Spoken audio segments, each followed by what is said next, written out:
Just like go live, tidying the Tinkerage.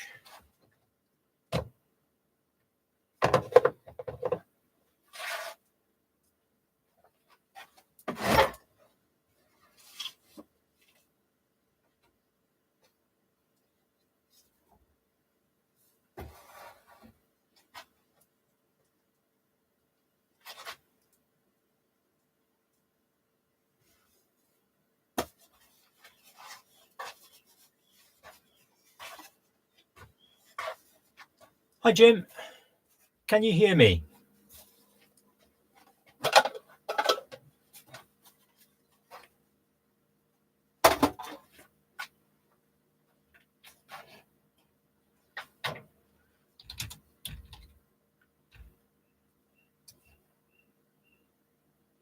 Brilliant.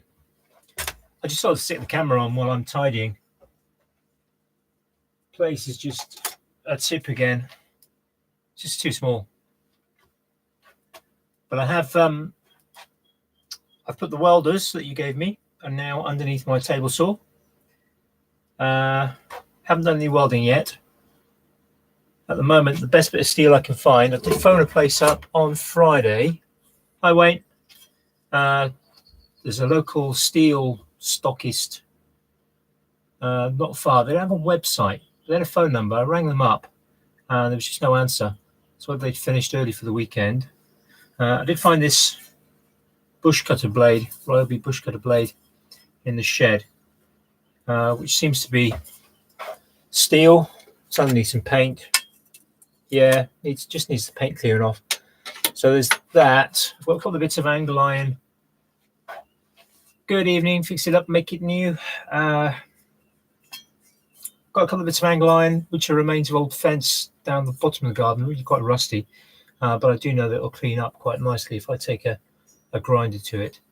I don't really want to, but I might just end up going to B&Q, getting a couple of bits of steel bar, something like that.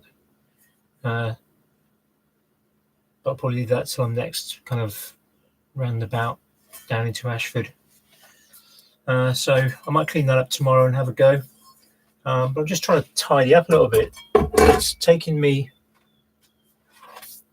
first week after Make Central, I don't know about any others. I was just not inclined to really do much. It took me a week to get the welders and the 3D printer that Simon gave me out of the car. There's a lot of things to catch up. I've got, my eldest is doing half of the GCSEs this year, so that's taking up quite a bit of time. And the place is just, yeah, this side and the floor is still just being complete tip. Where are you then? That's Ashford, Kent, because there's 3 Ashfords, I think.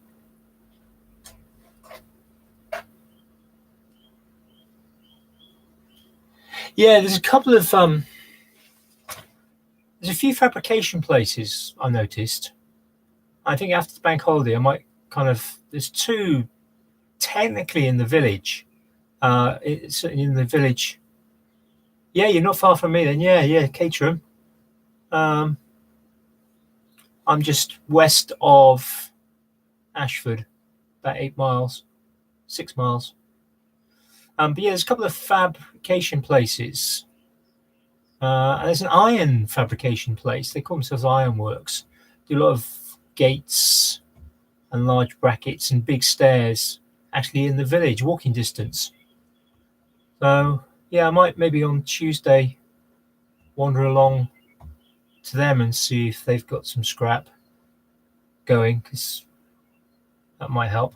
And I do need to find a welding supply place to get some gas for the MIG. So I'm going to start with the stick. We'll go from there. Yeah, I found another Kent guy yesterday on Instagram. Custom knife maker Dan James Knives or something. Dan James Blades, maybe. Makes some nice knives. He'd learnt his trade through Chaos Blacksmithing, which is just down to southeast of Ashford. I did have a look on their website. I think it's £250 a day for introduction to blacksmithing or an introduction to knife making course, which is nice. But £250 would get, yeah, maybe not a half decent anvil.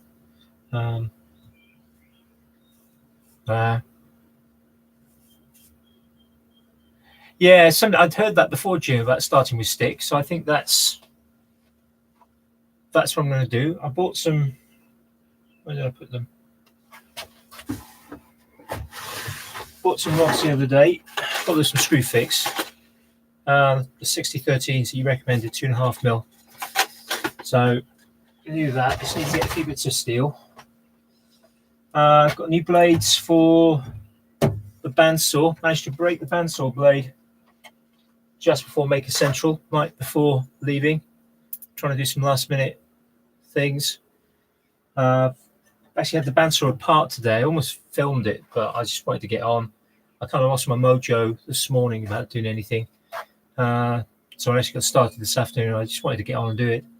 The blade guide wasn't going up and down. I thought it'd be quite an easy fix. I pretty much had it figured what it was, and that it was just sawdust built up in the gearing.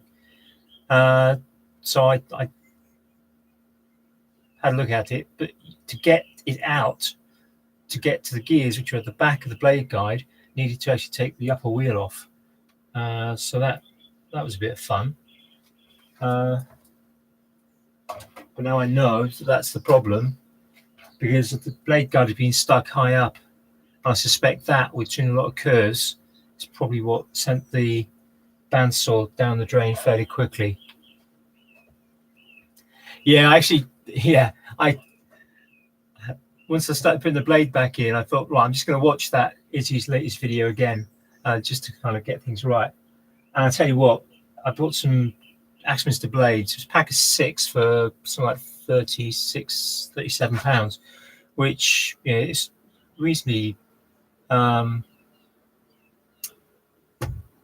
thought, £6 for a blade. It's not bad, £6-7 for a blade. A few people have said they're okay. A lot of people recommend tough saw, but Axminster, I wanted some spiral blades for the scroll saw as well. So yeah, I'm really pleased with it. So far I've only cut a couple of little bits as test cuts. So much better putting a fair half decent blade on it.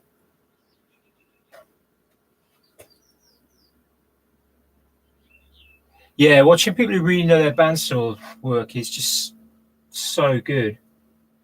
I need to do something about this top, the plate, the table on this.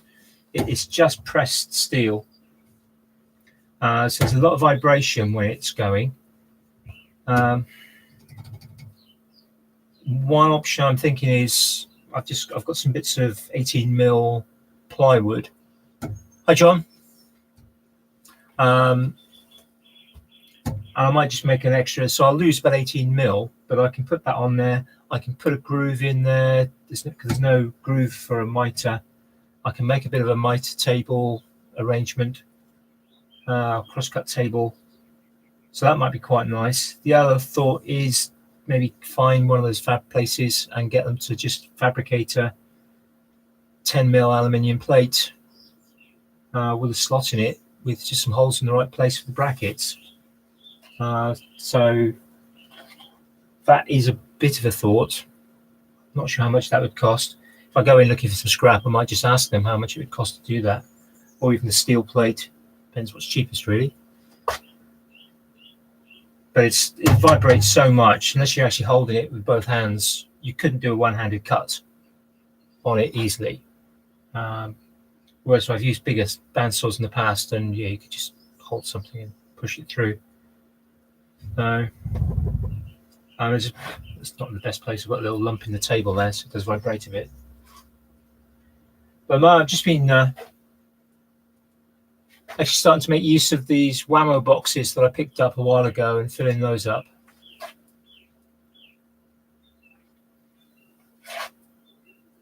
Thanks, Jim. Yeah, BS9. Yeah, I'm not sure if I can afford that.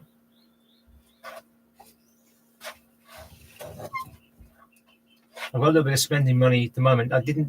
My mother-in-law gave me my birthday money before going up to Maker Central, even though my birthday's not until July. And in the end, I bought a t-shirt. I was so I was looking at various carving chisels and just the prices. It was a lot of money. Record Power were more expensive than buying them online. So exactly the same ones. So in the end, I didn't. But I know I've got a little bit of birthday money still left over from last year. So I bought obviously some bits for the welding. Bought myself a Aldi special auto darkening, 10 quid instead of 25 quid. So I was quite pleased with that. I know it's probably not the best quality. It's not the best quality, but the lenses appear to do what they're supposed to do. I've tried them with a really bright flashlight to see if it was any good, and I think it should be fine. They have the right CE markings on the box and DIN markings, so it should be good for that.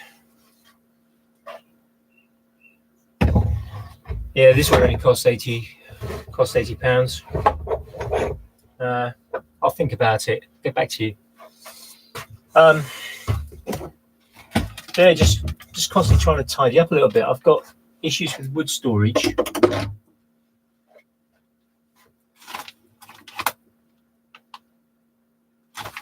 So I just found the old bandsaw blade from my old one. Just wonder if it's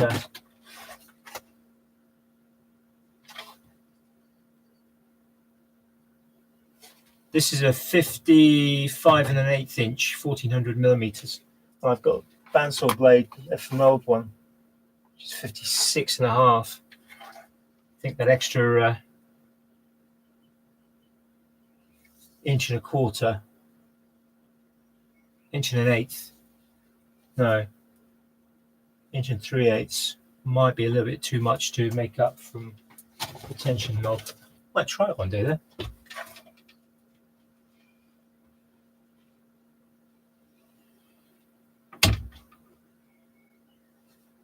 Yeah, but those butter knives were nice, Jim.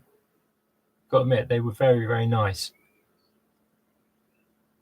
I wouldn't use. I almost bought a couple of bits from Alex, but they wouldn't get you. I'd just keep them as kind of special, which is one thing. A cake. Is any cakes on sale?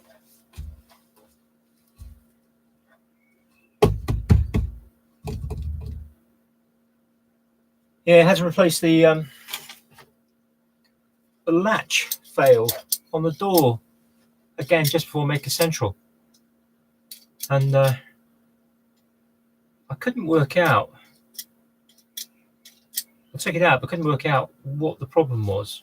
Just wasn't going in. It's always been a bit stiff anyway. Couldn't. Normally a latch will close. When you close the door, it should close quite nicely. And the one I've put in does now, and this one never did from the start. And I think there was one of the springs at the back there, where the spring is. Part of the inside there was actually bent, so that instead of going in, like that, see it moving there. So instead of going in, it's actually getting caught. So it was only going about halfway.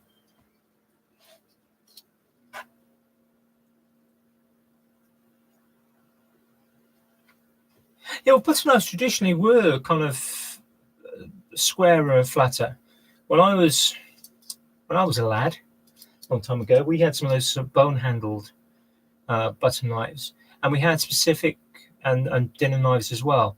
And the butter knives were kept just for butter. We weren't allowed to use them for dinner unless it was kind of, we completely ran out and we don't want to do any washing up. So I've replaced that. Bit of a pain, but now the door closes just by pulling it, which is a good thing. I've been trying to decide where to put my wire supply, or how to put it. Previously it was kind of just behind there, but now I've put in that kind of rough tool storage, which you can just about see here. It was really, really difficult to have that in place, and so I'm tempted to move it to just underneath the window of the other side, but I'll need to change the blocks and make it shorter, which isn't too much of a problem. Oh, I'm also thinking I've emptied my nails into the whammer boxes, so I've got to decide whether I'm going to. I quite like these. These are old Spax screw boxes that my father-in-law gave me with piles of nails in, and these little kind of Tupperware boxes. So I'm trying to think whether I'm going to try and make some sort of rack for them. I've got 6 of those, well actually plus 2 over there, so I've got 8 of those, and I've got 7 of these. And I was thinking that I'd actually lost some nails, but I haven't. I took a pile of nails down to the shed because they were just sizes that I would probably never used. Saying that, I hardly ever using nails at all anyway.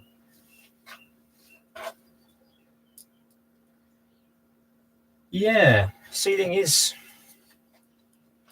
that is a bit of a possibility.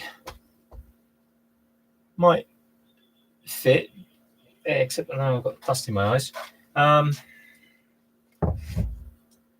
I used to like keeping over here because I used to have the, if you may remember, if you've seen some of my earlier stuff, power bank, old school, quite long power bank with kind of extension sockets on.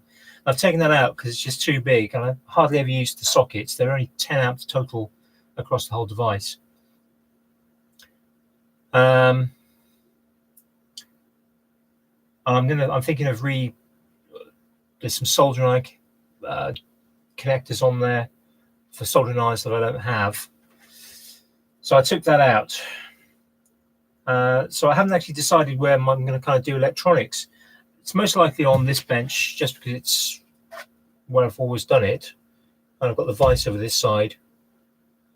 But I might, I'm just not sure. I think I've just got too little space. Vertical. Quite like that idea. I do quite like that idea. Wonder how well that would work. My only issue might be, yeah, because these are card. When I pull one, they're all rotating. It's the lower ones, which is going to mean they're going to get tangled.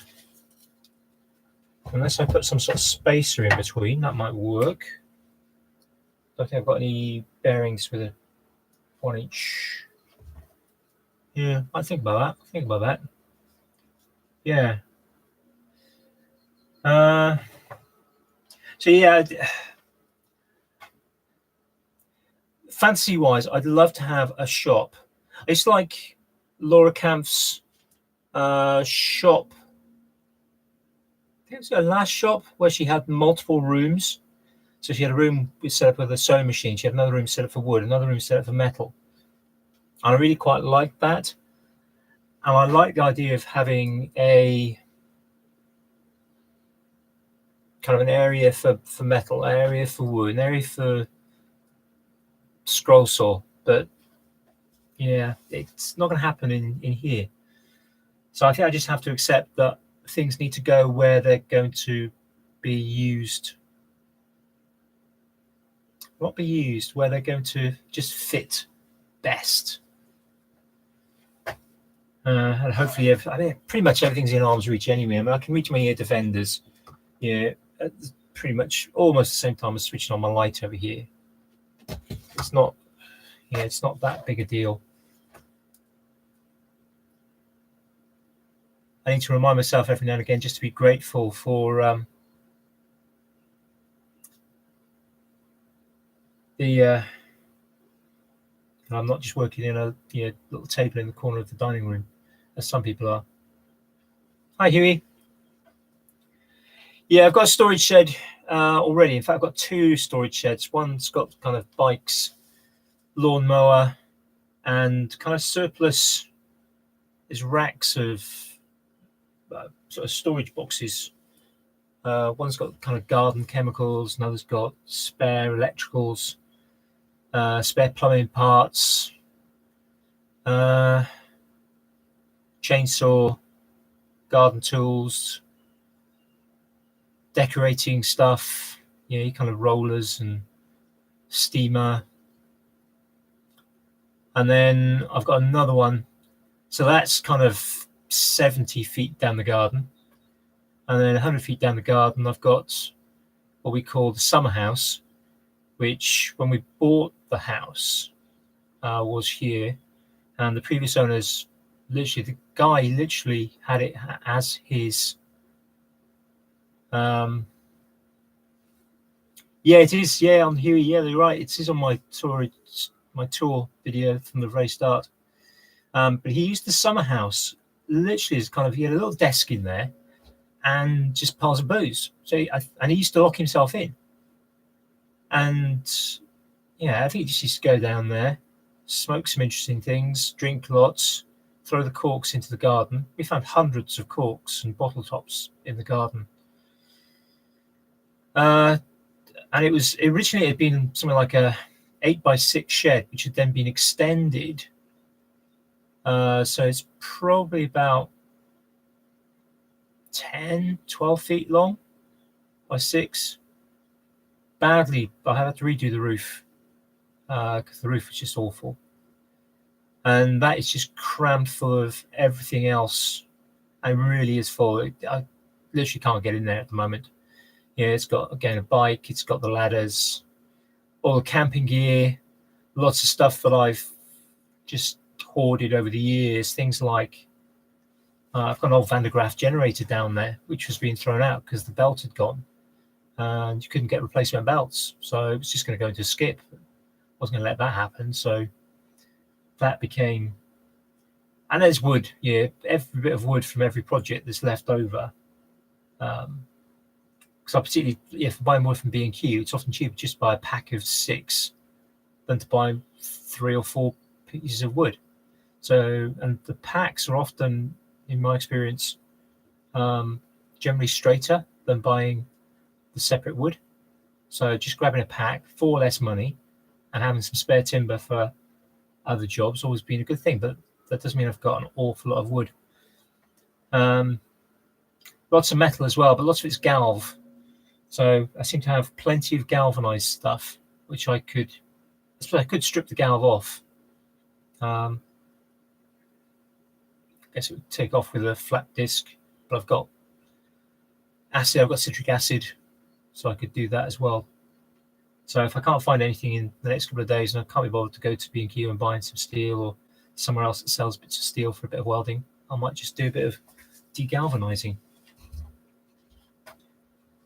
I realised, I don't know if I can show this to you.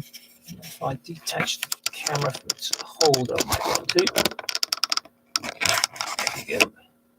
But I always keep this little waste board when I'm working. I tend to work on this board there like that. And I just realised that it's strong enough. It can be mounted that way around. Give me an extra little bit of space if I'm working on something. And potentially that might be quite good if I'm doing some jewellery, because I could mount my jewellery as a peg there, sit on my stool, and that gives quite an effective... Ooh, now that reminds me. Jewellers tend to use like semicircular. And years ago when I was really into my jewellery, I did start setting up I cut myself a semicircular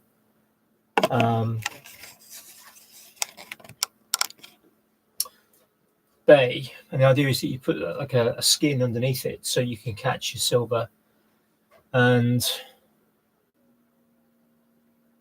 in fact, it's down there. I'm not going to dig it out, it's stuck in the back.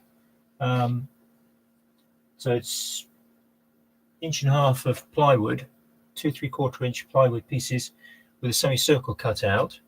And so what I might do is put a bar on that so I can mount it in the vise so I can do some jewellery when I get back into that at some point. I don't have a leather catch, but it's quite. What I have done in the past is rig up just like some plastic. It's not quite as good as leather, but it doesn't get. There's no fibres. If you do fabric, the silver gets caught in the fibres. Obviously, that's the advantage of leather. You've got nice smooth leather. So plastic will do the same effect. It's just not quite so nice.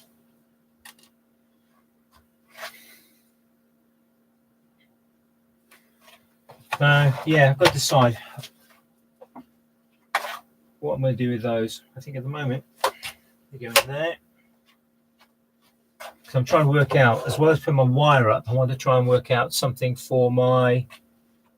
Hi, Holly. Yeah. Well, no wherever is the same without me. Yeah, these are sunglasses though. I actually now have for those who don't know, about 6-7 years ago, got to that age where your eyes start being not so good at distance and short. So I had to have reading glasses. And when I was teaching, had to work at a distance, obviously dealing with the class, but also had to work close hand if you're dealing with kind of individuals or marking. And so I used to, I needed to do a lot of close work. I used to just swap over. But it did get a bit of a pain. And a couple of years ago, I moved to, it became too much of a pain. I couldn't cope enough with just making do for the close work. So I went for varifocals. And it's something I'd put off for a few years, and my wife had some, so she got on with them okay. And I tried them, and most of the time they're okay. I don't like them all the time. But yeah, it is a bit of a, it is the trademark, so I have to have the two glasses now and again. But it's been a gorgeous day today as well, so yeah, I've got to work out. I've got a pile of wood at the moment because I picked up some oak really cheaply from a guy in the village about a month, 6 weeks ago. And the smaller pieces, the bigger pieces are down in the summer house. Hi, Sparky. And the smaller pieces are including some loft cuts now, which I'm hoping I should be able to rip down now. I've got some ideas for some things that just need to be thinner. Are just all stuffed under one section here, but that means that I've lost even more storage. Hi Dom, how are you doing?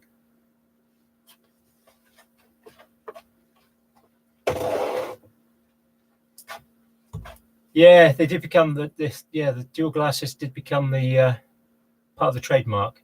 I never quite got to the stage of having patches on the jacket. I think that was something I was kind of really needed to have done. But tweed jacket with leather patches, I'd probably just ended up ruining it anyway.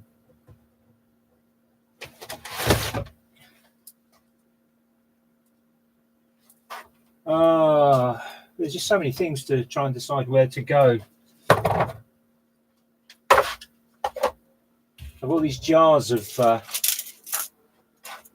screws and nuts and bolts down near these guys, maker guys. No, geography, they're the colouring pencil guys.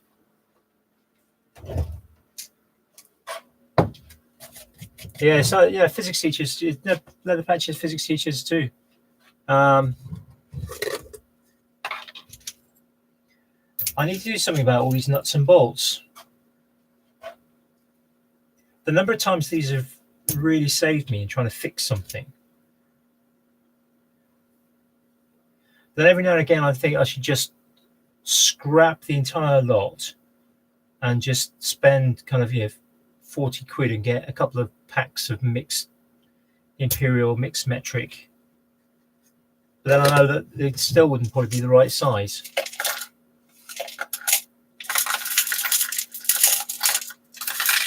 And one day I'm going to get one of those screw gauges, because it's such a pain sometimes trying to work out the size you want. A few times I've wedged things really in places that just you put in a bolt in and it gets stuck, and then you're thinking, right, now I've ruined it twice.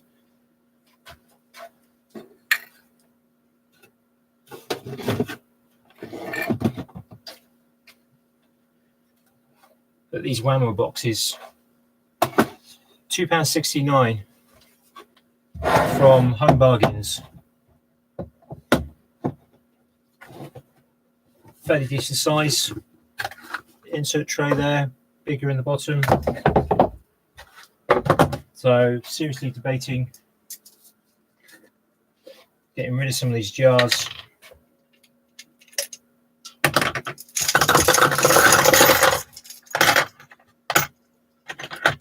At some point I'll have to persuade one of my children to try and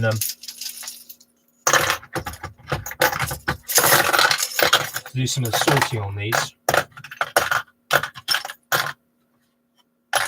Yeah, Wilcos are underrated. Some of the stuff is rubbish, but I've had some good little bits and bobs from Wilcos.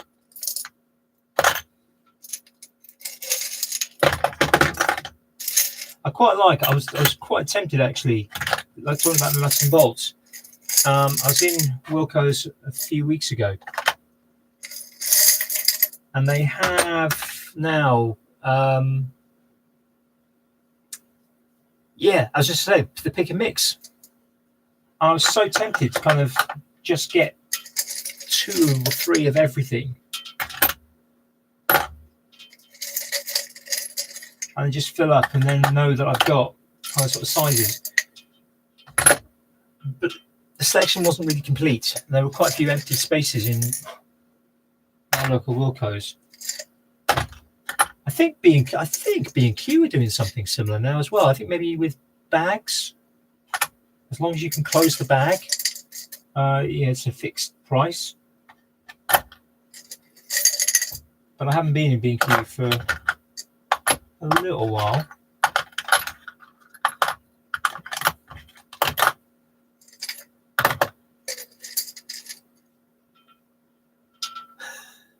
Well, you're showing your age. Yeah, I quite like the idea of going in somewhere where they just literally have, every possible size, and just almost creating like my own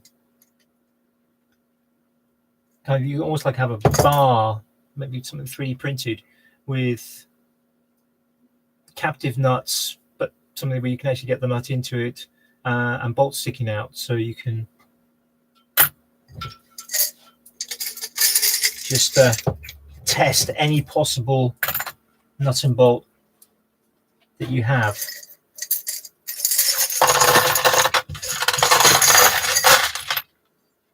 All right, that's one less jar. That one can go in the recycling. Deciding which ones to go next. They're going to need more sorting though. I'd like to come up with a good system for storing these in such a way that I can usefully. I think I might end up using kind of maybe one of these. These are all electronic components, so I might at some point get rid of some of those.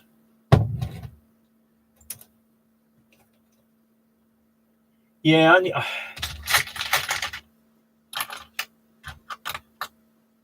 bit of me thinks I wish there was a makerspace local. Nearest one is quite a small one, is Maidstone.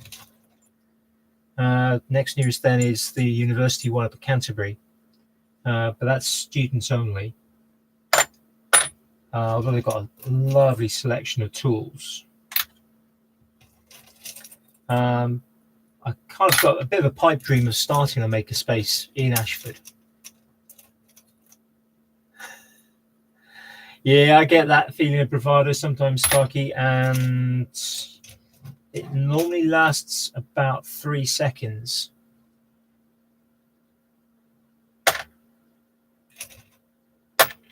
Now, the other thing I'm not sure about now, I've just put some of those into there. The bottom of these doesn't have a kind of sorting container itself. It's a shame that it doesn't. That'd be quite nice if it did. So I've been tempted, well, let's just tip that in there, or use something else to. Oh, hang on. Yeah, I think that might do the job. So we got the one of those. Yep, that'll do the job. No, nothing further south, I don't think.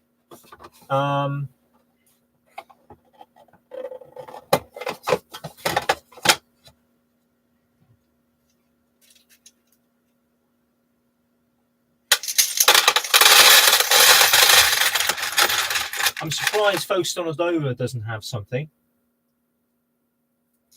It's interesting pieces you find. That looks like some sort of homemade brass piece, threaded on the side there. It certainly it's been cut at some point. Not sure what that's come off. Yeah, they might do. Or I'll tell you what. Where have they gone? I wonder how many of those will fit in. I had been thinking about putting them in a rack. I quite like the idea of using those for some screws. Those ones are just too tall. They're about 3 or 4 millimeters too tall, but the top piece wouldn't go in. Yeah, I've been thinking about using those to make kind of a rack for screws. Possibly not over there, but I can fit at least 4 in the base of that. But the tops are quite obscure, and I don't like that. They're supposed to be clear, like that one. But I think they've had labels and things put on them. So I think at the moment I'm just going to I think it's an Ferrero Rocher box.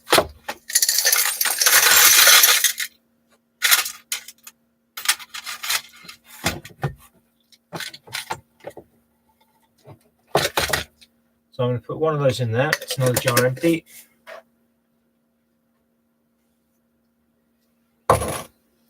Yeah.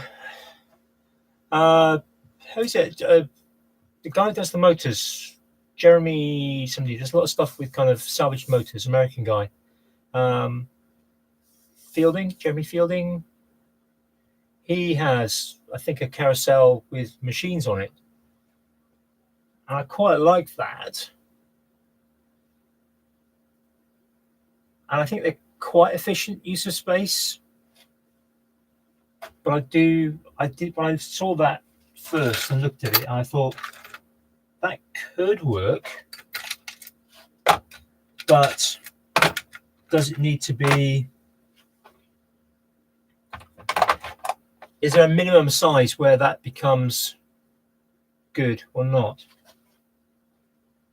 I've got a rotating kind of carousel screw thing up there. I don't know if you can see that, possibly not. Just one of those kind of screw holders, 3 layers. I don't like it, to be honest. It's one of the things that is going to go when I get the opportunity.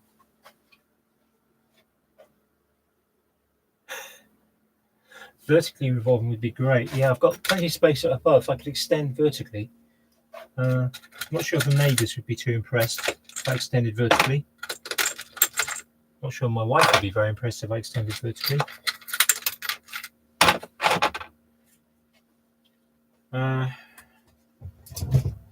Now that is useful. One of these jars is just a bag of bolts, M6 bolts, so I think they can just go straight in there.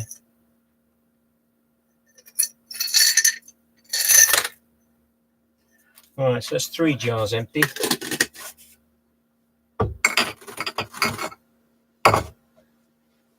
Yeah, no, I don't think the council will be too impressed either, Dom. Yeah, downwards. There's at least a foot, 30 centimeters. I know I should be dealing with metric. There's at least 30 centimeters, probably close to 40 centimeters of solid concrete below my feet. Kind of, I go that way. Yeah, I do like a challenge, but there's a limit to the challenges I can cope with nowadays. Hopefully, when I've got 1 million subscribers and I'm pulling in 100,000 views in the first 24 hours of every video, and I've got the big companies sending me lots of money, then I can consider them sponsoring me for I think that is a new bag. A build. Our greenhouse is currently on a hard standing.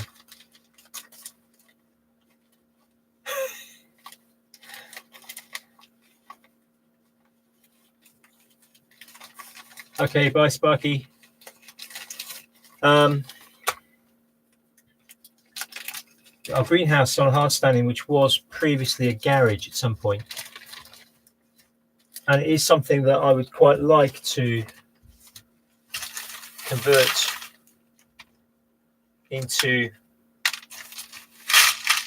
a workshop, but to do it properly it's going to cost quite a lot of money.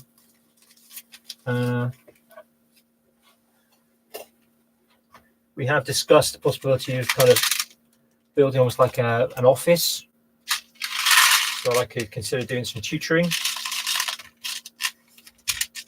I wouldn't want a tutor in the house, mostly because of the dog.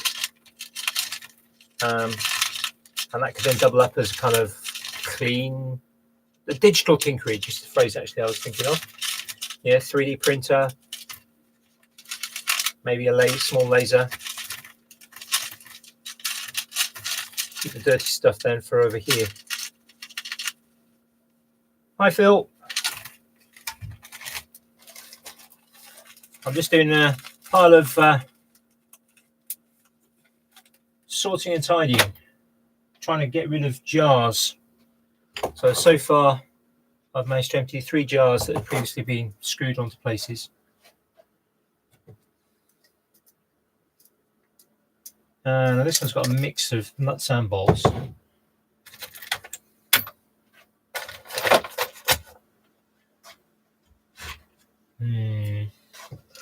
Alright, what's there?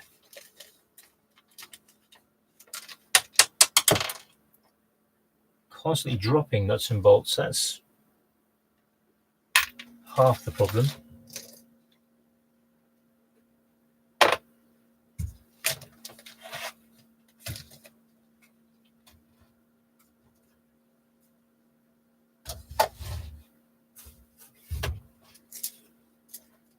It's amazing, for decades I've been taking things apart, and every time I take things apart, I keep all the screws, and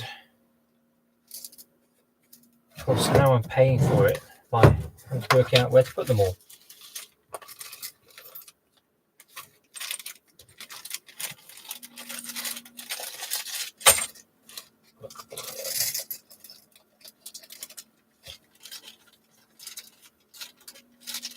And even things like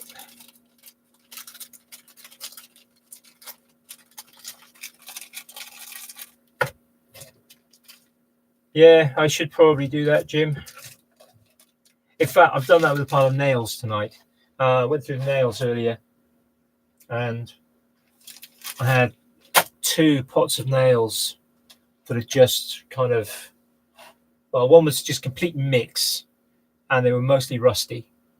The other was some galvanized nails, or bright nails, and they just almost coagulated.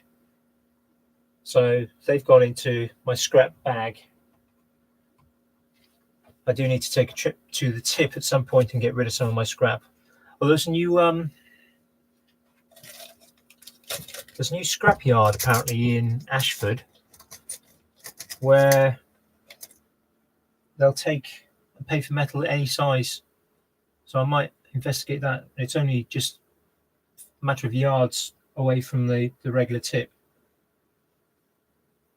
Well, I found out yesterday that our regular tip is going to start charging for certain types of household waste. Plasterboard, they're going to charge for that. Bricks, rubble. So I think there's going to be an increase. I'm not sure if they're going to charge for wood. They take a lot of wood. But I think that's fairly easy to recycle, whereas the plasterboard and the rubble's a bit harder. So, but there's just going to be an increase in fly tipping. There's enough as it is. Yeah, a lot of cowboy builders around who will just tip wherever.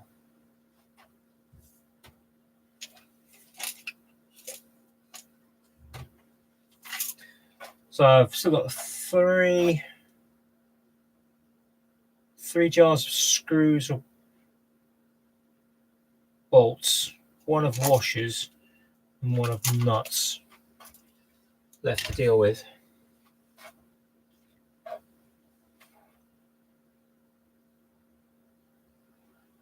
Yeah, they do. I don't know if you with what they're like around you. There's a lot of builders around us. I don't know why. I think they're trying to avoid landfill, Dom. I think that's part of the problem.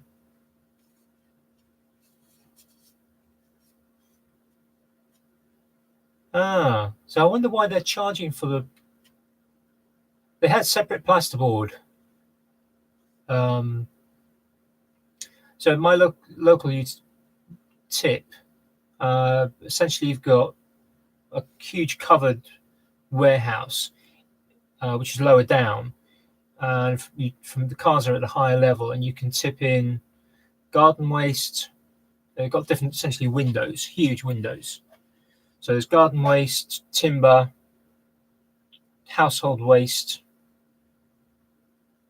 and there's about 5 huge bays. I think maybe some of them double up, and they just kind of when one fills, they can then there's big tractors underneath. And then down the other side, they've got containers for other things. So some of them are kind of, you have to go up little metal steps and dump in small household appliances. There's kind of recycling type bins for clothing, batteries, fluorescent bulbs, one for plasterboard, another one for rubble, hardcore. So they're going to start charging for that.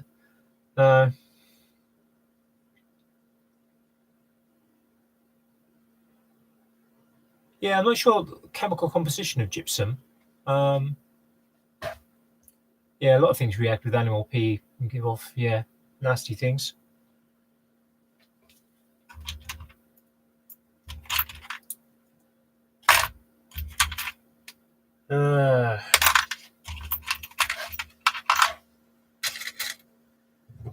All right, I need another one of those nice pots, but I don't think I've got any.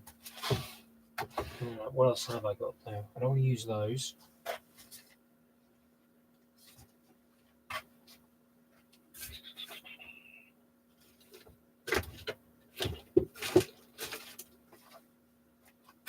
Yeah, so I know this stuff. Yeah, I should just throw more stuff away. I've just got bits of timber here. Do you think? Well, at some point I was going to take that into the house and use it for kindling. Yeah, it's just bits of pine and plywood that just leftovers from jobs. And they're just sitting there. We didn't actually have a fire running this last winter. So, but I'm hopeless for throwing things away. Really am. Oh, I wouldn't mind one. If you want to bring one down, wouldn't complain. But if you're drinking, driving is probably not a good idea.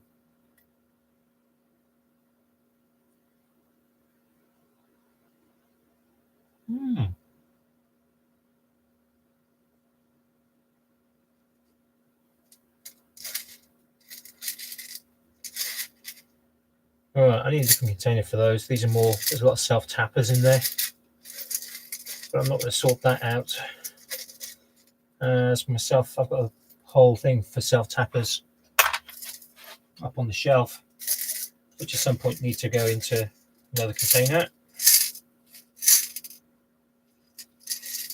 So many different thread sizes.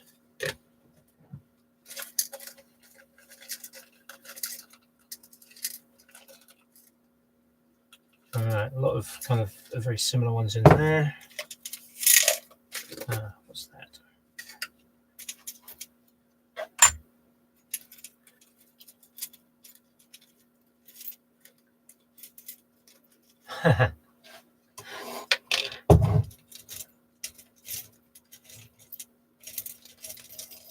Took me ages to learn how to recognize self-tapping screws.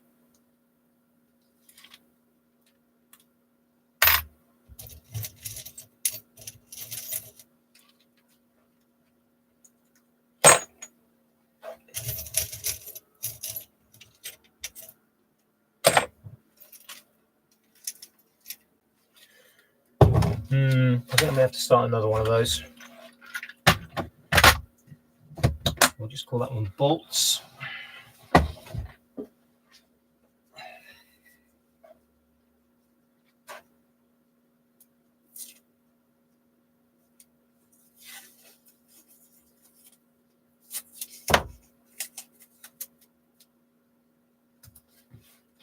Has anyone seen the video that Average Joe put up this evening, talking about a maker festival? Basic idea of just getting a field, a campsite somewhere, taking it over, and then just having all essentially the chat from Maker Central without all the stands and the famous people turning up. Not that famous people might not turn up anyway, but it sounds like a cracking idea to me. It's got to be possible. There's plenty of events like that take place. I guess it's a matter of finding. There's a thing on Facebook. He's found a few people have suggested some possible places. So I guess it's a case then of finding something that's centralized.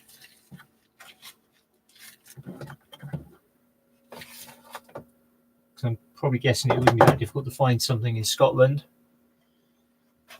But then camping in Scotland, it's either going to be freezing cold or you're going to be fighting midges.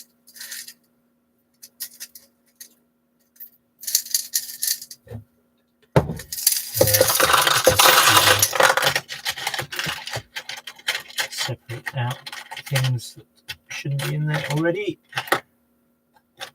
The washers.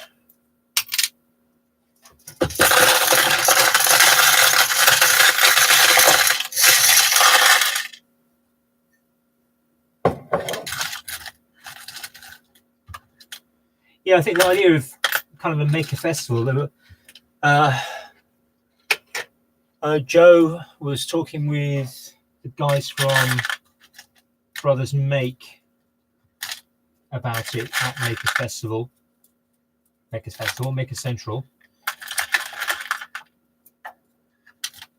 and but I know that other people who were discussing essentially the same idea.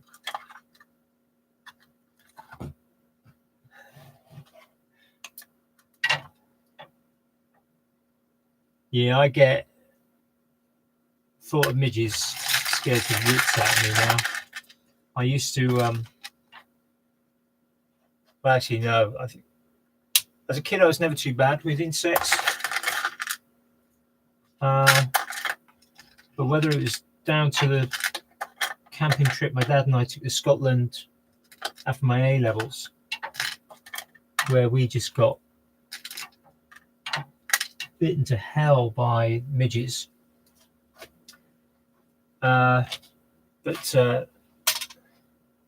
I never really noticed them probably for about another 10 years. And then I got caught up a few times by being bitten and reacted really, really badly. Had an incident in 98, 99 down in Wareham Forest. Got bitten by something known locally. I don't know if there's anything, if there's a more scientific name for it, but it was known locally as Blandford fly. Now apparently these things are just absolutely tiny, so tiny you can't see them. But I ended up having to go to the doctor because I had about 3 or 4 wheals on my leg, about the size of saucers. And if I get bitten by kind of mosquitoes, yeah, just the nice friendly little British mosquitoes, not your kind of intercontinental malaria carrying type, I tend to come out again in quite significant lumps and bumps. So I generally try to avoid things that bite me nowadays. No, I don't actually suffer from asthma or hay fever. I never had any problems as a kid. And about every kind of 3 or 4 years, I'll have the symptoms of hay fever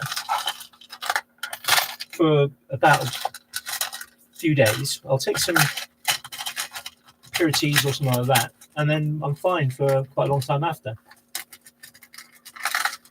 Hi Garrett, how are you? Shame you couldn't make it to Maker Central.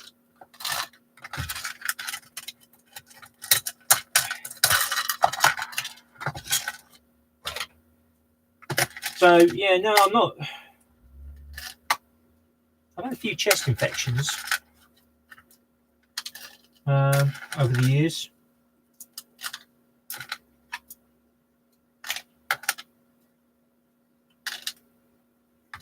All right, let's see if I can squeeze. No, I think that's the one to go in there now.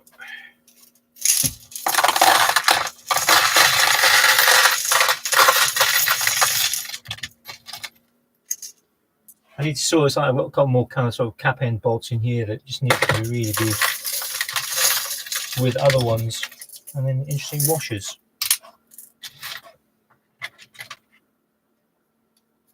There's things like this, you know, it's like keeping little knobs from things. Well, this one seems to be in a bit of a state. I'm not sure if it's, I suppose it's just loose. Yeah. Save making them if you're.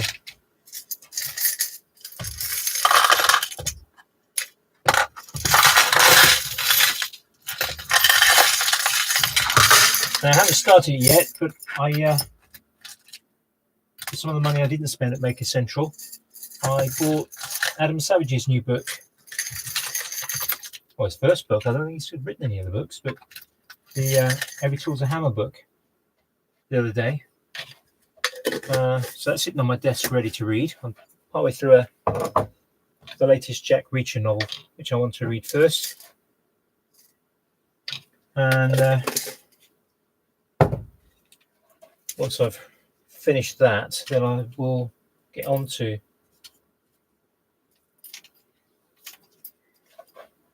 now. I am thinking I've got to decide whether I'm going to put washers actually what I might do is just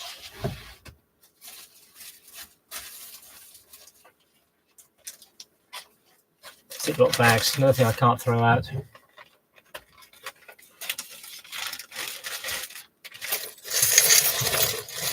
Yeah, I might do. I've got a few reviews that I actually want to sort out. I've been working on a review of the bandsaw. As I said earlier, I've had some problems with the blade guide being stuck in kind of a higher position, and I fixed that today. I almost recorded it, but I've been in a bit of a low mojo mood this morning, and so I decided that I wasn't going to record anything. But in tidying up, I brought the little camera that I use in here, lives out here, and I brought that in again, not tidying up from Maker Central. And that's kind of why I thought, well, I got to a point this evening where I just thought, I'm a little bit bored. My wife and children are watching a film indoors, which I didn't want to watch. I just wanted to tidy, and so that's what I set to do.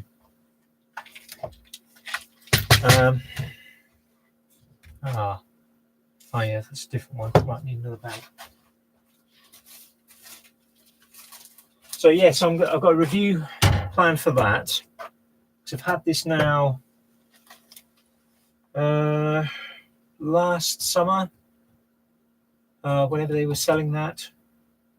So it's birthday money last year. I used to buy that. That's too big. So I think I'm in a position now. I don't like the idea of doing reviews unless you've actually used something properly. Yeah, you see people kind of unboxing and giving first impressions. I think is good. Exactly, Garrett. Yeah, there needs to be out here. There's months of work still needed just to get this into a tidy place. So you see, and I did an unboxing and first impressions of the little Titan vac, and yeah, in a few months' time, then yeah, I'll do a proper review on it. But you've got to have used something for a few months. Yeah, 6 months I think is good. Three months, depends how much you're using it. Yeah, I mean, I'm using the vac every time I come in here, pretty much. Bandsaw, no, but yeah, bandsaw gets used every week. So you can't open something and you can give a first impression. You can go, oh, look, it's noisier, though. It's less noisy than the previous one I had. Yeah, it seems to cut really well. But if you're actually reviewing it, you know, is it still cutting well after 6 months? Yeah, when I first had this, and I did actually record an unboxing video, but quite a bit of it was out of focus. The audio was rubbish, and so I scrapped it. But as I said, you know, the first cut, you know, the blade was fresh. It was so much better than my 40-year-old, not Black & Decker. I can't remember what make it was now. There was a Black & Decker one that was almost identical. So yeah, I would say it was great, but actually using it for a little while, you know, the vibration's an issue. If you're doing certain types of things, if you've got something quite big on it, it's not too much of a problem. You know, blade. Okay, maybe I've pushed it a bit much. The blade guide has been an issue. I've sorted that now. I now know what the issue is. I know how to deal with that if it happens again. But certainly the first cut with this new blade from Axminster is so much better than the first cut was with this. So, yeah, knowing those little things, yeah, the number of different things that I've tried with that. Yeah, it takes time. Just can't find a decent size. I need to find the right size Ziploc bag. I think that's a little bit too big for one jar of.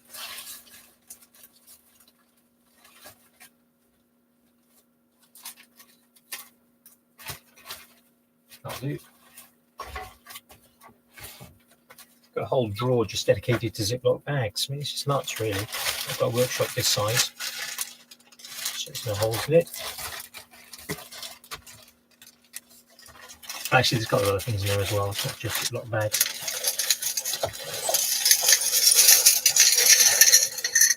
Got my Tyvek suit in case they want to do sort of forensic style.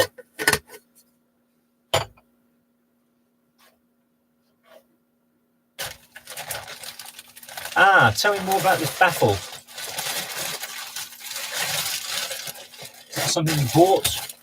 Something you made?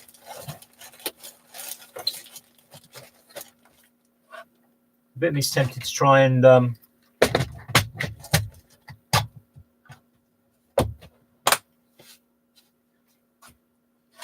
tempted almost to put a box around it.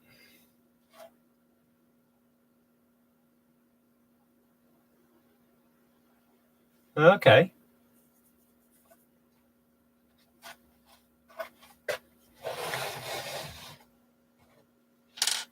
No, mine sits under the desk anyway. The big thing I've got to do at the moment is tighten. The hose is just too short. So I've actually taken the hose off the Henry, which is a much better quality hose. But this just pushes in. And the one for the Henry, everything's kind of molded in place.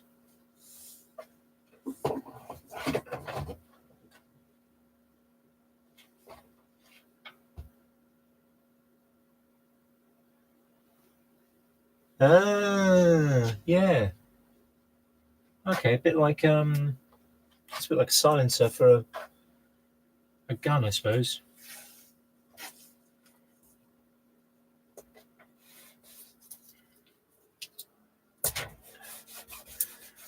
Right, just label this one up. Oh, it's a bit heavier, this one. Nuts, bolts, washers.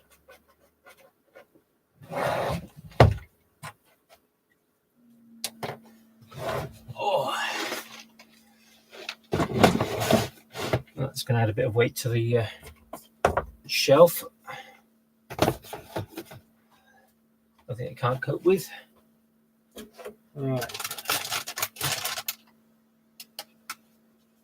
Yeah, the other thing I've got to try and work out is what to do. I've got stacks and stacks of tapes, masking tape, foil tapes. Got a whole tub down here, gaffer tape.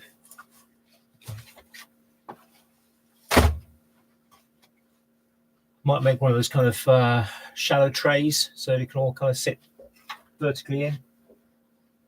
But I quite like some of those dispenser type ones, like the one Laura Kampf made with Adam Savage, but they take up quite a bit more room.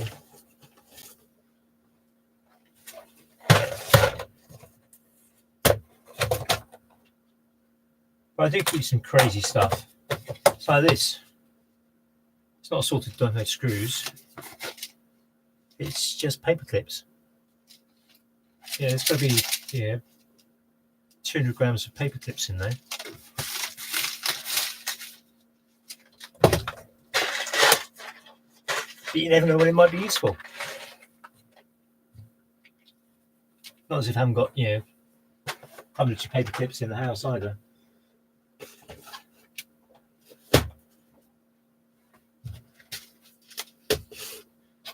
I almost need an intervention. Someone come and help me with my hoarding.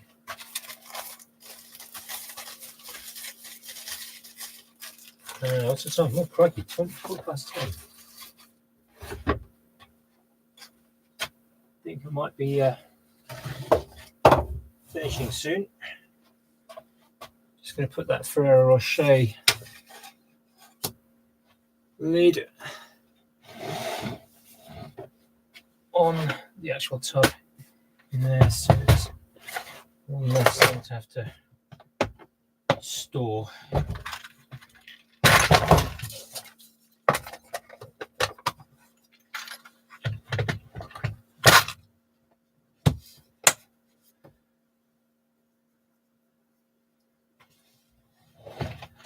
Yeah, well, the ceiling is within arm's reach.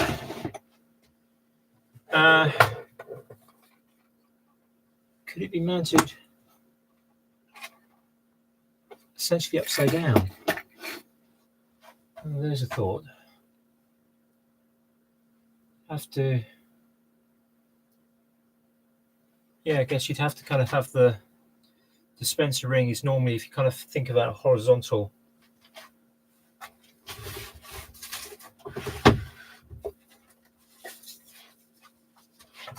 So I guess normally a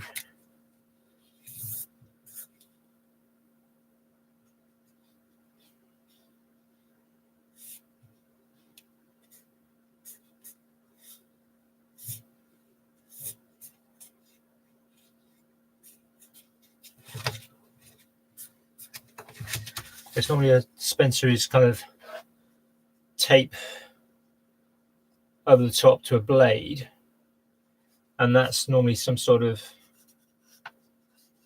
slot so that it just goes in vertically. I guess it could be taken that way. You just have to have the slot arranged that way for the axle. Oh, now there's a thought. You are a clever boy, Dom.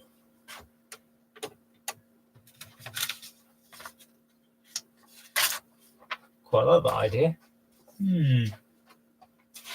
So the ceiling space is still lacking as well. I need to do something about this light. I'm really tempted to use a little bit of that birthday money and get some better quality lighting, something that's going to give the right kind of color cast. I know this is quite yellow. And then think about this case of, right, do I go for some sort of tube? Do I go for panels? Do I go for some little lights? That's quite a lot. It's got to be low. Yeah, because I've got to think about clearance. Yeah, clearance for top shelves is important. Yeah, I have multiple places for storing things.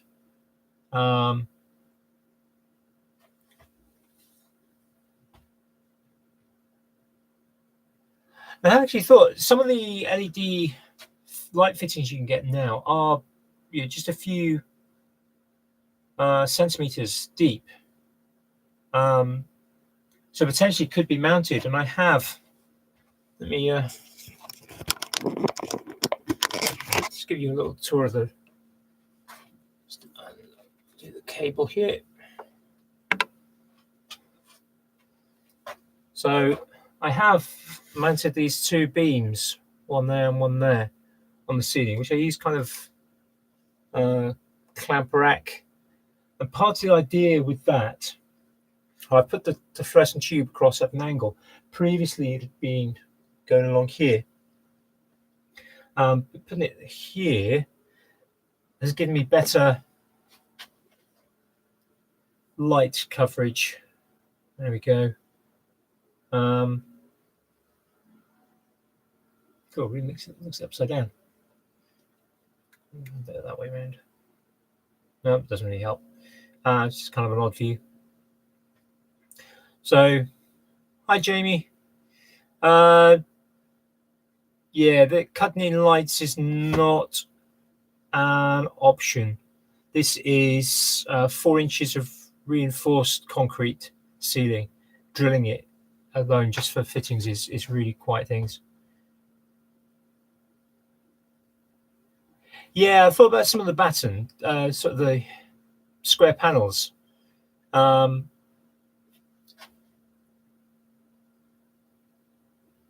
I also thought about maybe some sort of spotlight system. Almost like you get kind of those wire rope systems.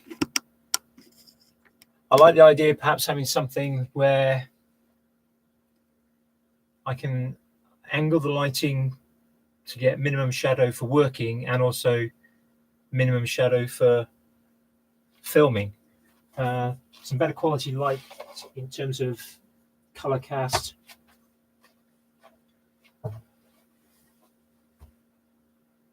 A friend of mine has suggested I get, he's a professional photographer, and he did offer to lend me some lights.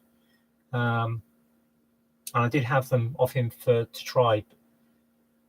They were lovely lights, but the cost of them and the thought of all the dust. I mean, this place is just a dust pit. Yeah, it just gets absolutely everywhere, even with a vac on. At some point, I quite like. I think Charnwood make the smallest air filter system that I've been able to find. So that's a thought. But yeah, some better quality lighting is high on my list for filming. And my idea is I'm going to try and work out some sort of clamp system for a camera, so that I don't have to worry about tripods.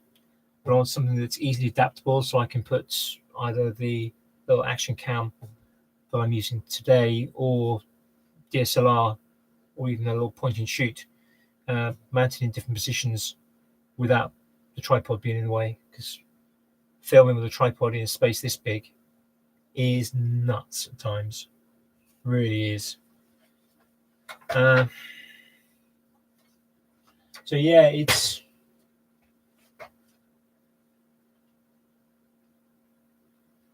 slowly coming on. I shall probably have a vlog. How much were they, Jamie? Those Glowforce lights? I was too scared to ask. They looked like they looked lovely, and the light was great, but they looked like they were potentially big money.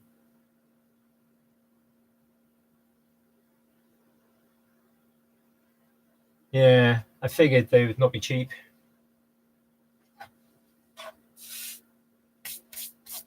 I did look, the Home Bargains were selling some kind of little security style lights, little panel ones, for about £6 or £7.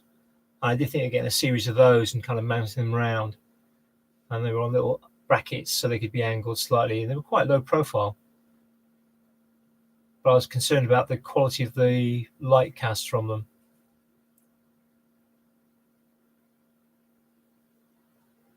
Yeah, I've got some LED strip. I've got various bits of LED strip. I've got a nice RGB one. I don't know any details about it.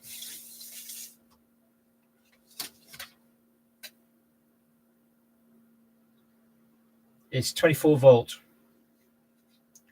I've got 3, well, I don't know if there's 3 meters of that. I suspect it is 3 meters because they've still got the tail, and that I found in a skip. So that's for one bit of project. And I've got some little bits left over from some other projects that I've worked on in the past.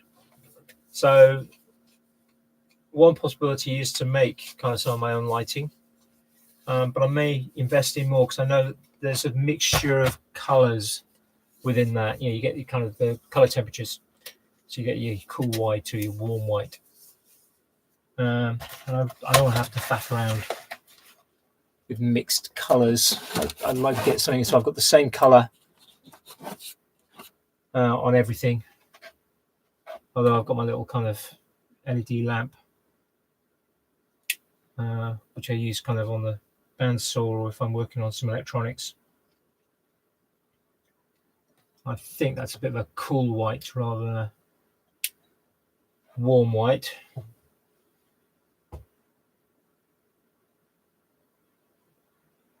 Yeah, it is, but they do them. but it definitely says 24 volts on the strip itself. They're RGB2. That's not a problem, but yeah, it's something I might do. They would work off 12 volts. Can't remember how many. What the details was on there.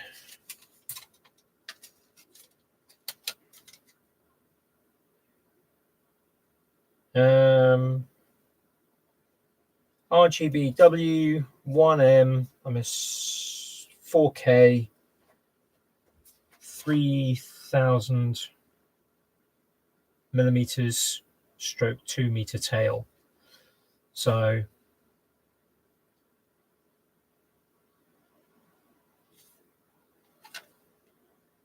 yeah, I've got no other information on them apart from that.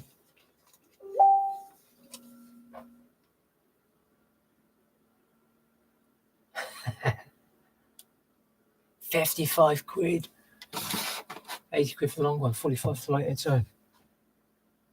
Oh, crikey. Yeah, I'm glad I didn't ask. I imagine on a lathe that's going to be invaluable, though.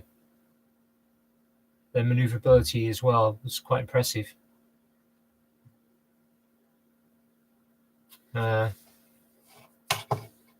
It's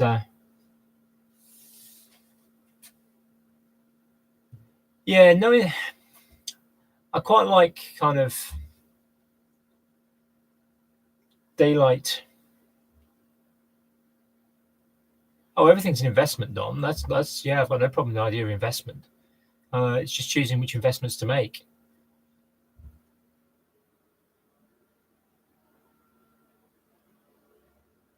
Yeah, it's choosing the right kind of color temperature. Always a bit of a choice, and I like kind of daylight, kind of sort of 5,000, 6,000 Kelvin. Probably more the 5,000 than the 6,000. 6,000 can be a little bit harsh.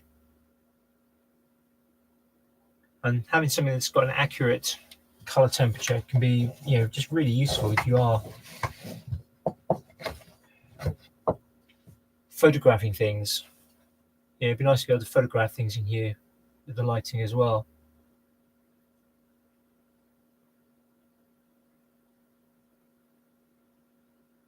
Yeah, DIY Perks. Some of his stuff is good. I like. He hasn't done much lately. He put a video up recently saying he'd lost a stack of footage, and his computer or his hard drive was with somebody trying to rescue it. Yeah,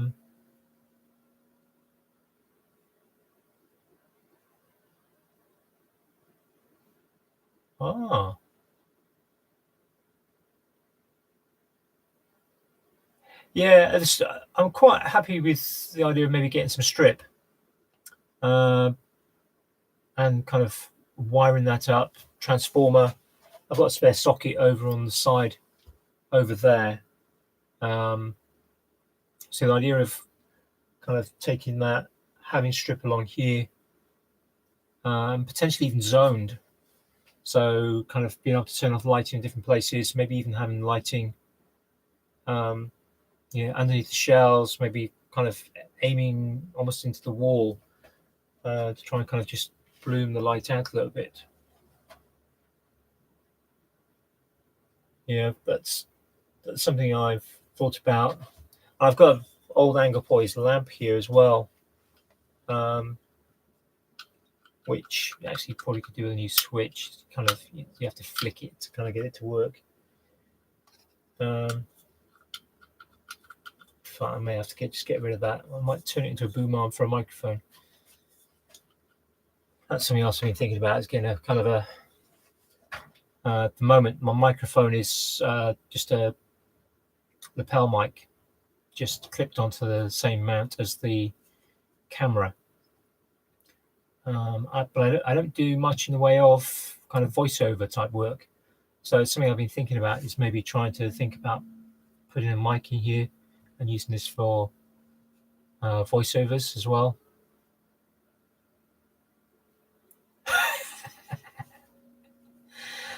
Yeah, fools dressed as druids. Well, you're the one that just been to Stonehenge. Yeah, you know a bit more about druids maybe than I do. Yeah, not a huge amount of room for lots of other fools on the side.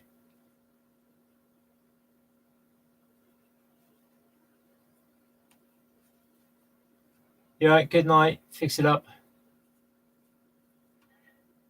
Yeah, I do like an anchor voice light. I might change the switch. Is probably fairly straightforward one to change anyway. I could always put a lever switch in. Yeah, people were talking. Who was it? There was somebody put a video up yesterday or the day before talking about some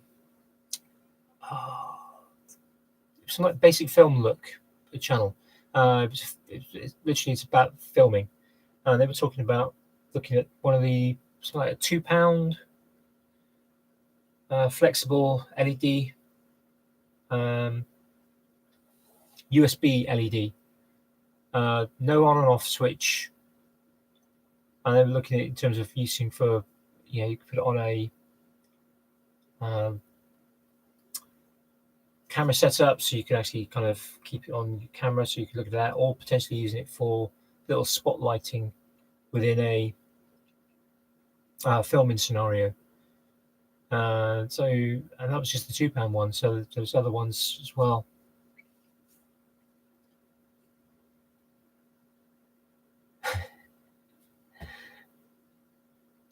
Yeah, it's his birthday today, Jamie. You can't call him a fool on his birthday. You have to call him a moron.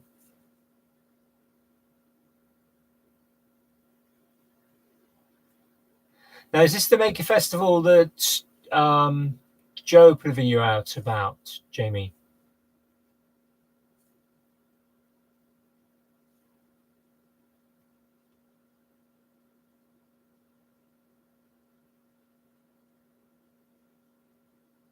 Oh, that's good. It'd be good to have Joe back on.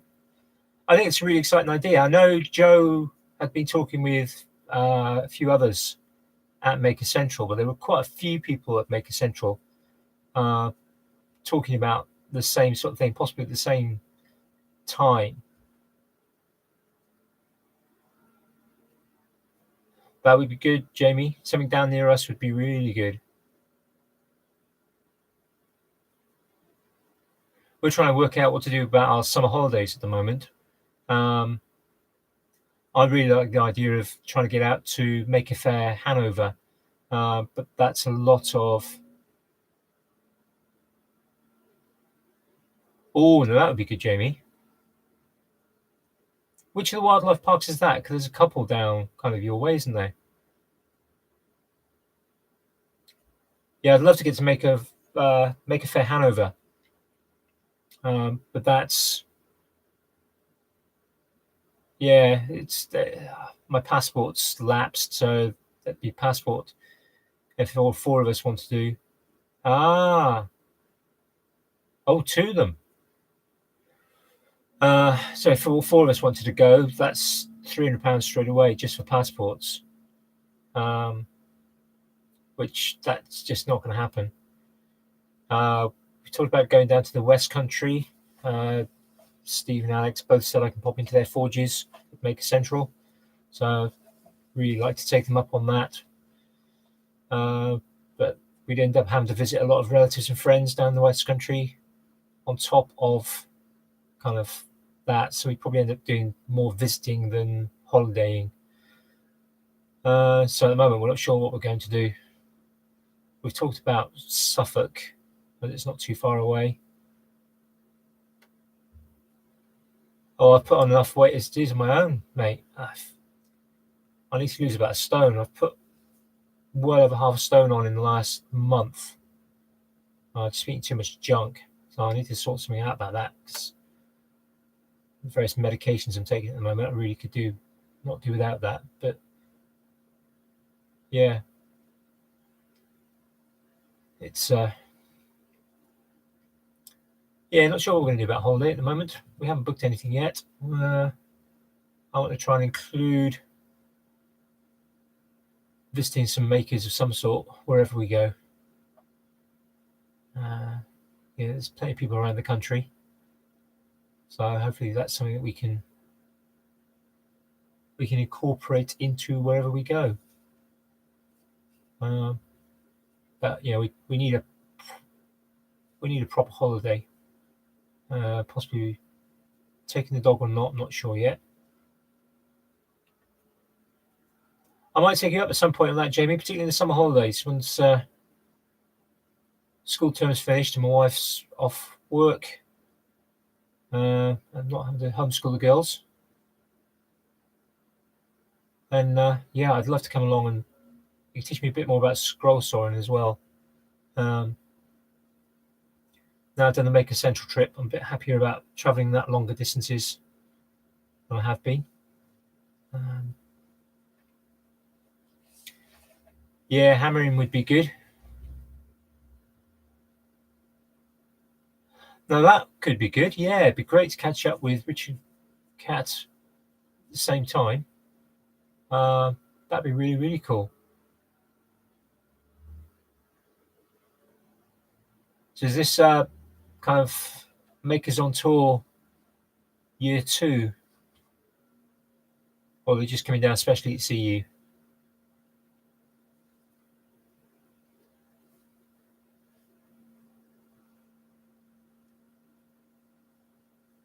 Oh, it was Makers Road Trip, wasn't it? Makers Road Trip.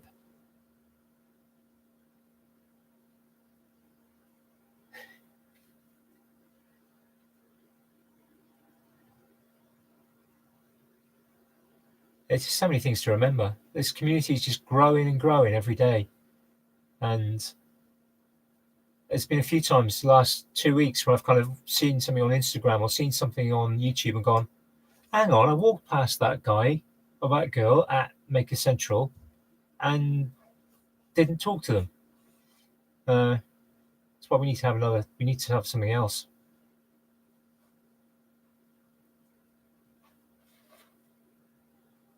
I think he's also missing his lathe now, isn't he? 'Cause,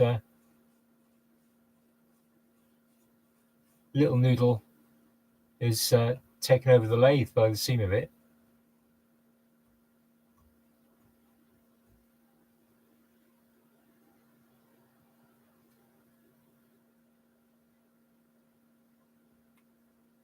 All right, I'm not sure how much more I'm going to do now tonight. It's I'm quite pleased that there's some space over here now where I can stack things up. I think that I've got half of my Whammo boxes have got stuff in now. At some point I need to have a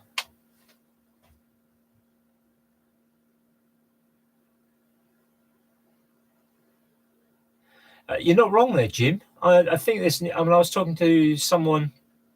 I won't say who it was, but I was talking to someone at Maker Central who is in at least one, no, in a couple of the Facebook groups, maker groups that I know of, and he mentioned about how one's getting to a point where if it get any bigger, he was going to leave. He's already left one group that has now gone into the thousands.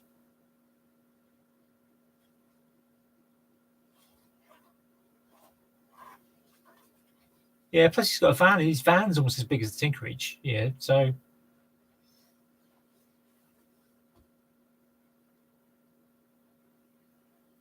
yeah, I think one of the things I need to do is kind of have a.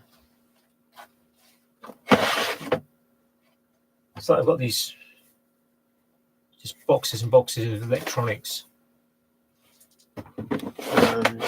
I've got loads of stuff that I'm probably not going to use. I need to find a maker space that I can give them to. Or as I said earlier, really, really love to set up a maker space in Ashford. That's a long-term dream, but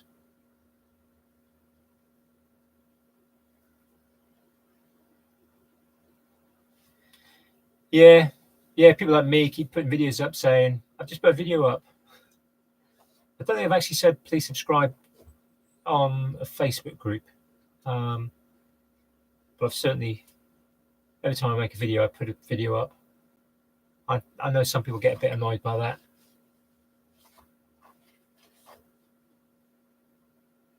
I do wonder about whether I should do it or not. I think I'll probably get to a point where I won't. But I'm still hanging around the kind of,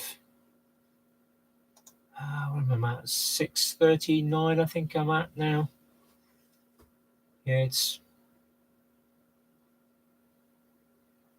be nice to get over the 1,000.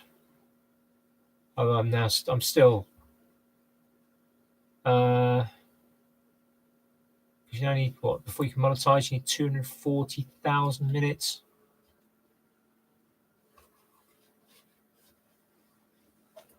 I think I'm on about 75,000. It's good you're in no rush. Be nice though. It'll happen one day. As Chris Smith put up, yeah, I'm nowhere near either of them.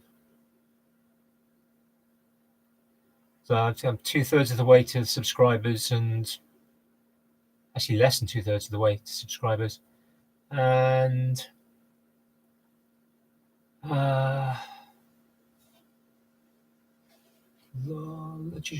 just over a quarter of the way, 5/16 of the way to the number of hours. So I think scheduled for sometime in 2022. Last time I looked at Social Blade. I'll keep plugging away. I just need something to go really viral. That's what I need. Or actually, I just need to stick out more projects, and that will happen. Once I get the Tinkerage to a point, I was going to work on a project a couple of days ago, and I came in here and it was just like I had a welder there, 3D printer there, another welder here, bandsaw in bits, and it's just like,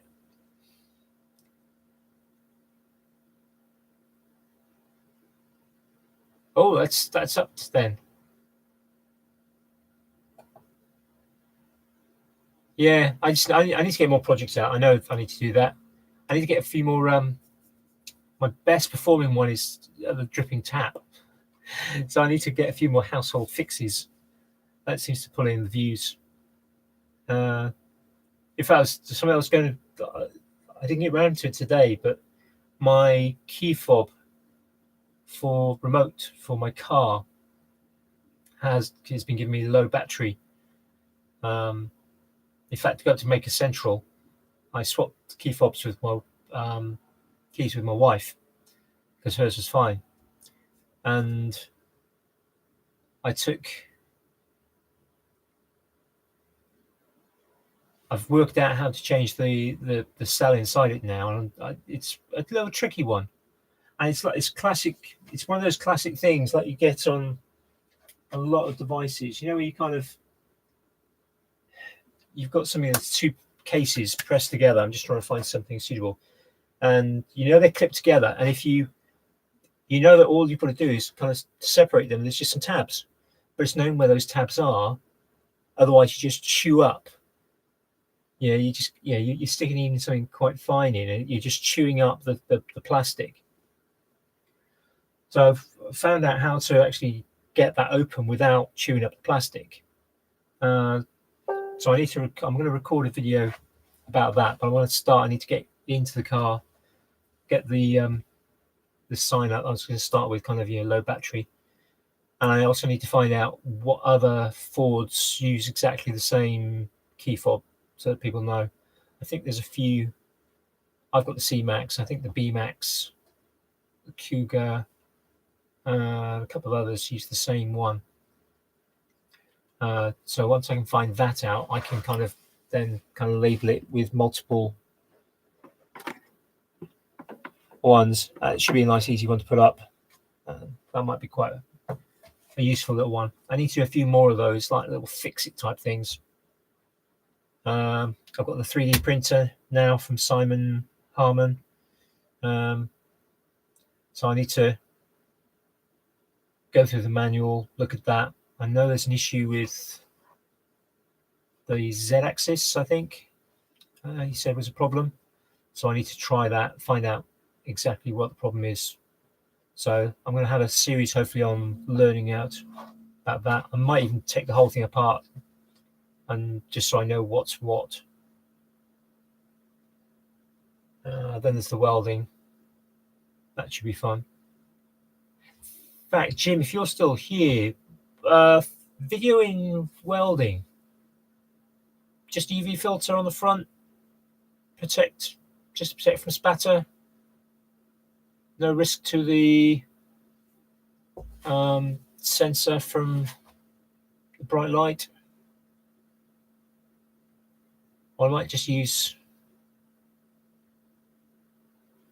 I've got a little old compact which records in HD.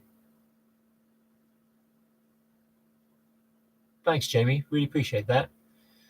Yeah, I've got a little compact. I think it records in 720, but it's got a tiny little scratch on the lens, which most of the time is not too much of a problem. Yeah, I keep UV skylight filters on all my lenses anyway. Actually, no, apart from my 50mm 1.8.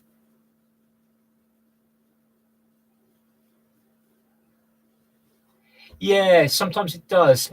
Sometimes it's all right, but certain things it does catch.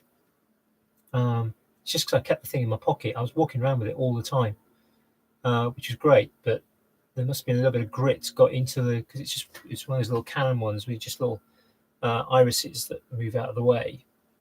A little bit of grit got caught in it at some point, and I kind of opened it up one day and looked at it and was like, oh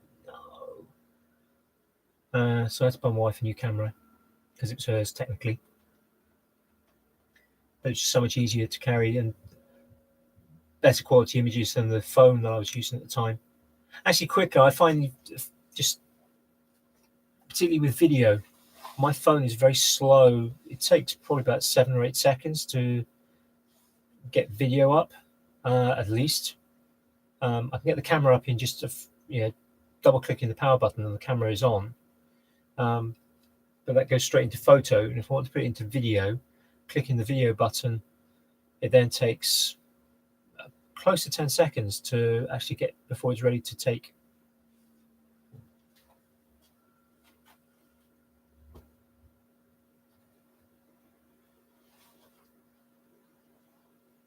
Yeah, I tend to keep my ISO on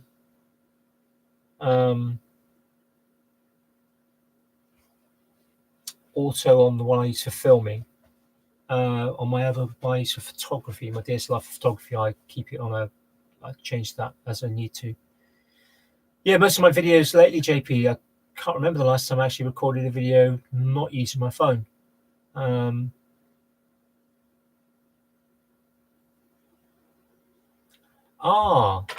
So you think it might be a cache thing? Because it's always been, even when I first had it, it was slow to come on. Yeah, I had a new phone last year, Dom.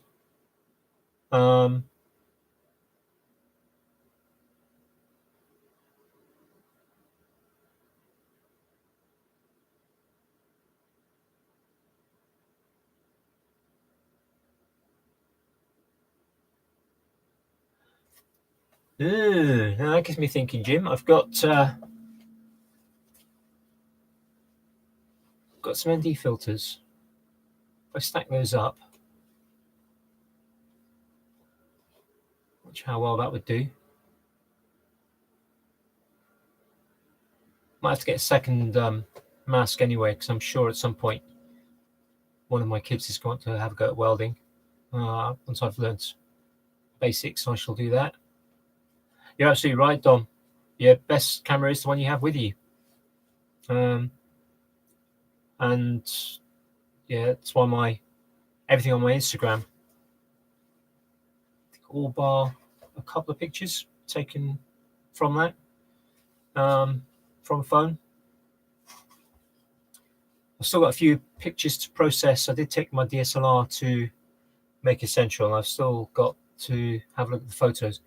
I wasn't happy with the photos I'd taken. I rushed quite a lot of the photos. I was just essentially snapping. And I was I was using a 50 1.8 to try and keep weight down rather than a zoom. So, yeah, I still need to process them. I think some of them might come out all right with a bit of cropping and turn them into black and white. In which case, some of those will end up on Instagram. A few portraits. But so far, I took something like 4 cameras with me, and I ended up taking less than 100 pictures. Unlike Rasmus, who took 1,500. He took some good pictures.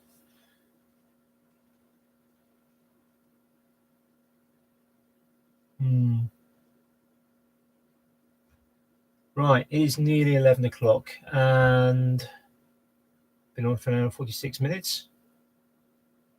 Thank you very much, everyone, particularly those of you who have been around for a while. I think I'm going to head back out here again tomorrow. I